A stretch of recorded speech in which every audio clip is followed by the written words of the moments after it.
Allahu Allahu Allahu Allah Allahu Allahu Allahu Allah अस्सलामुअलैकुम मेरी YouTube family, कैसे हैं आप लोग। अल्लाह की ज़ात से उम्मीद करती हूँ कि आप सब लोग ठीक ठाक होंगे। मेरी अल्लाह ताला से दुआ है कि अल्लाह ताला आप सबको हमेशा खुशबाश रखे, सेहत के साथ रखे और आपको अपने हिफ्ज़ अमान में रखे। आमीन सुम आमीन। आजकल जो आप कराची के हालात देख रहे हैं, मैं भी रोज़ ख़बरों में देखती हूँ और मुझे बहुत ही ज़्यादा अफसोस हो रहा है। हमारे वो लोग जो कि वहाँ पर रोज़ाना बेसिस पे जाते हैं ऑफ़िस, कॉलेजेस और जॉब पे, उनको कितनी मुश्किलात का सामना करना पड़ रहा है, कितनी जानें इसमें ज़ाया हुई हैं। अल्लाह ताला सबको अपने हिफ्ज़ अमान में रखे। आप सब लोग भी जो कराची में रहने वाले हैं, अपने आप को जो है महफूज रखें। खुद निकल के लोगों की हेल्प भी करनी पड़ेगी, तो अपने इर्द गिर्द के लोगों में देखें कि कहाँ पर कौन ज़रूरतमंद है और जो ज़रूरतमंद हो उसकी हेल्प करें। तो मुझे उम्मीद है और यह है कि अल्लाह ताला से दुआ भी है कि अल्लाह ताला आप सबको जो है अपने हिफ्ज़ अमान में रखेगा और इंशाअल्लाह ताला बेहतरीन वक्त ज़रूर आए। उसके बाद जनाब, आज जो मेरा टॉपिक है वो टॉपिक है बेसिकली 9 और 10 मुहर्रम का। जी जनाब, तो दलीम बनाने के लिए या जो है मुझे जिन जिन चीज़ों की ज़रूरत होती है, मैं ज़्यादातर उसको जो है वो एक दिन पहले ही भिगो देती हूँ। अभी मैं ये करूँगी कि इन सब चीज़ों को बॉईल करने के लिए रखूँगी, क्योंकि ये कि इसमें भी तकरीबन मुझे अंदाज़ा है कि 2 से ढाई घंटे लगते हैं इसको बॉइल्ड होने में। तो और उसके अलावा आज के लिए मैं फिर एक कस्टर्ड भी बनाऊंगी, यानी आज फातिहा के लिए, आज क्योंकि 9 तारीख है। जी जनाब, तो अब मैं दिखाती हूँ आपको कि मैंने जो है दालें वगैरह रात में जो है वो भिगो के रख दी थी। तो दालें तो नहीं, मैं एक ही दाल मैंने भिगोई थी और ये जो है, ये देखिए आप इस वक्त, ये देखिए जनाब। तो इसमें जो है मैंने गेहूं डाला था, चने की दाल थी और जौ था। ये 3 चीज़ें जो है मैंने रात में भिगो के रख दी थी। अब मैं इसमें जो है थोड़े बहुत मसाले डालकर इसको बॉइल्ड होने के लिए रख दूंगी। तो आप लोग मेरे साथ ही रहिएगा।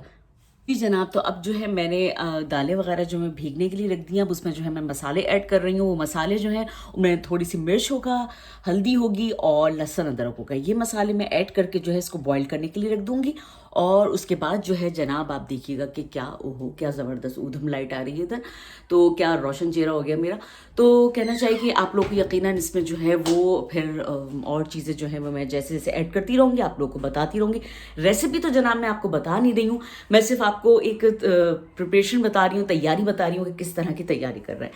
अब मैं उसके बाद जो है जनाब प्याज काटना स्टार्ट करूँगी, क्योंकि प्याज जो है वो बहुत अहम किरदार अदा करती है हलीम बनाने में। एक तो उस पर जो तड़का आता है उधम किस्म का वो होता है, और उसके अलावा जो है ये जो नहीं, इधर रोशनी अच्छी नहीं आ रही, इधर आ रही है, हाँ जी। तो जो प्याज होती है उसमें सबसे पहले तो तड़का जो है वो इम्पॉर्टेंट होता है, और उसके बाद जो है फिर आप जो है वो जब उसका कौरमा बनाते हैं तो उसमें जो है उसमें भी प्याज की बहुत ज़रूरत होती है। आपको पीछे जो इतना कबाड़ खाना नज़र आ रहा है उसको फुल इग्नोर कर दीजिएगा।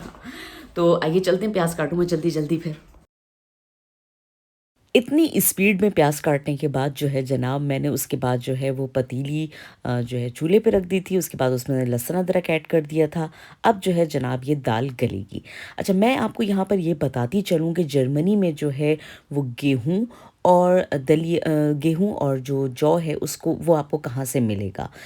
तो ये है कि उसके डब्बे भी मैं आपको दिखा दूँगी ताकि आप लोग के लिए आसानी रहे।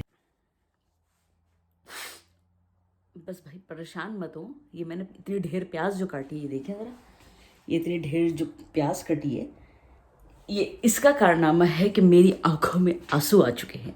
तो आप बिल्कुल परेशान नहीं हुए।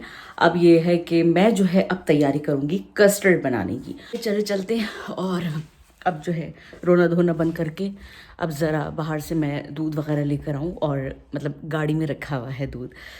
क्योंकि जनाब कल जो है मैं शॉपिंग के लिए गई थी, मगर कुछ सामान मैं नहीं ला सकी थी, वो गाड़ी में ही रखा हुआ था, तो दूध उसमें ख़ास तौर पर सर फहरिस्त था। तो अब मैं जाती हूँ 2 डब्बे दूध के लेकर आती हूँ, और फिर उसके बाद जो है हम कस्टर्ड की तैयारी करते हैं। चले आए, चलते हैं जल्दी से। जी जनाब, तो अब मैं जो है वो कस्टर्ड की तैयारी कर रही हूँ, और सबसे पहले तो मैं जो है इसमें शुगर और कस्टर्ड जो है वो मिला के रख दूँगी थोड़ी देर के लिए, और जब तक दूध जो है वो गर्म होगा। आना का जो है वो कस्टर्ड यूज़ कर रही हूँ। ये देखिए, अब मैंने जो है इसके अंदर कस्टर्ड जो है वो भी ऐड कर दिया है। मुझे अभी इसको उबालना है, और इसमें शुगर जो थी वो बिल्कुल सही है, जितनी मैंने डाली थी वो मुझे बिल्कुल सही लग रही है। हाँ जनाब, 1 घंटे पकने के बाद इसकी शक्ल कुछ इस तरह की निकली थी, मगर ये अभी भी पूरी डन नहीं हुई थी। तो मैंने सोचा कि इसको 1 घंटे के लिए अभी फ़िलहाल ज़रूर और ज़्यादा रखा जाएगा, तो फिर जाके ये चने की दाल ख़ास तौर पे ये जो है ये बिल्कुल ज़बरदस्त किस्म की गल जाएगी। अच्छा जनाब, जैसे कि मैंने कहा था कि मैं आप लोगों को ये बताना चाहूँगी कि जर्मनी में जो है अगर आपको जौ या गेहूँ लेना हो तो वो आपको कहाँ से मिलेगा, बहुत आसानी से। तो मैंने उसकी ख़ास तस्वीरें और वीडियो भी बन ताकि मैं अपने जर्मनी के व्यूअर्स को ये बता सकूँ कि यहाँ भी ये चीज़ें मिलती हैं। जी जनाब, तो ये है गेहूँ और जौ। तो जौ जो है मुझे काउफलैंड से मिला है, जो कि 99 सेंट का मिला था मुझे, और ये है जौ। और जो थैली में मेरे पास था वो था गेहूँ, तो वो मुझे तुर्किश मार्केट से मिला था 179 सेंट का। जनाब, जब कस्टर्ड जो है वो ठंडा हो गया, तकरीबन 3 घंटे जो है मैंने इसको ठंडा होने के लिए रख दिया था ताकि ये अच्छी तरह बिल्कुल ठंडा हो जाए। और जब ये ठंडा हो गया तो मैंने इसके अंदर जो है क्रीम ऐड करी। अगर ये ज़रा सा भी गर्म हो तो आप इसके अंदर जो है वो क्रीम बिल्कुल भी ऐड नहीं कीजिएगा, क्योंकि उससे फिर ये होता है कि ये और ज़्यादा पतला हो जाता है कस्टर्ड। उसके बाद जनाब मैंने इसके अंदर जो थे वो मेरे पास छोटे केक थे, तो वो मैंने इसमें ऐड कर लिए थे। जो भी आपके पास हो, आपके अवेलेबल हो आपके पास, आप वो ऐड कर सकते हैं इसमें। मैंने बिस्किट भी थोड़े से इसमें रख दिए थे। इसका टेस्ट भी अलग, एक बिल्कुल नया टेस्ट होता है इसका भी, तो मुझे बड़ा अच्छा लगता है। तो ये मैंने इस तरह इसमें ऐड कर दिया था। अच्छा, कोशिश करा करें कि जब कस्टर्ड बहुत अच्छी तरह ठंडा हो जाए तो फ्रूट्स उसमें ऐड किया करें। बाज़ दफ़ा ये होता है कि हम इतना हैवी कस्टर्ड नहीं बना रहे होते, तो हमें चाहिए कि जब बिल्कुल कूल हो जाए उसके बाद इसके अंदर फ्रूट ऐड करें। कस्टर्ड को फ्रिज में रखने के बाद मैंने जो है प्याज को फ्राई करना शुरू किया, क्योंकि मुझे अब क़ोरमा बनाना था। तो प्याज फ्राई करने के बाद मैंने इसमें गोश्त डाला है, लहसुन अदरक डाला है, और शान के 2 पैकेट जो हलीम के मसाले के होते हैं वो मैंने डाल के इसको सबसे पहले अच्छी तरह जो है वो भूनना स्टार्ट किया। जब जनाब ये भुन गया तो मैंने लगा दिया इस पे प्रेशर, और ये जो है प्रेशर कुकर में 2 मिनट में गल गया। जब जनाब कुकर में गोश्त जो है वो गल गया तो मैंने दालों के साथ उसको मिक्स करके और मिक्सर से उसको अच्छी तरह से घोट लिया। तो ये देखिए जनाब, माशाल्लाह से मेरा जो है वो खिचड़ा तैयार हो चुका है। जी जनाब, गरमा-गरम खिचड़ा तैयार है। बस जब मैंने डिश आउट किया उसके बाद हमने इस पे न्याज़ दी है और उसके बाद हमने नोश फरमाया। माशाल्लाह से बहुत अच्छा और बहुत टेस्टी बना था। उम्मीद करती हूँ कि आज की व्लॉग आप लोगों को बहुत पसंद आई होगी। अगर पसंद आई है तो प्लीज़ मेरे चैनल को सब्सक्राइब ज़रूर कीजिएगा, लाइक करिएगा, शेयर करिएगा और कमेंट्स करना बिल्कुल भी मत भूलिएगा। इंशाअल्लाह ताला ज़िंदगी रही तो नेक्स्ट व्लॉग में जनाब फिर हाज़िर हो जाऊँगी। जब तक के लिए मुझे इजाज़त दीजिए। अल्लाह हाफ़िज़। पाकिस्तान ज़िंदाबाद।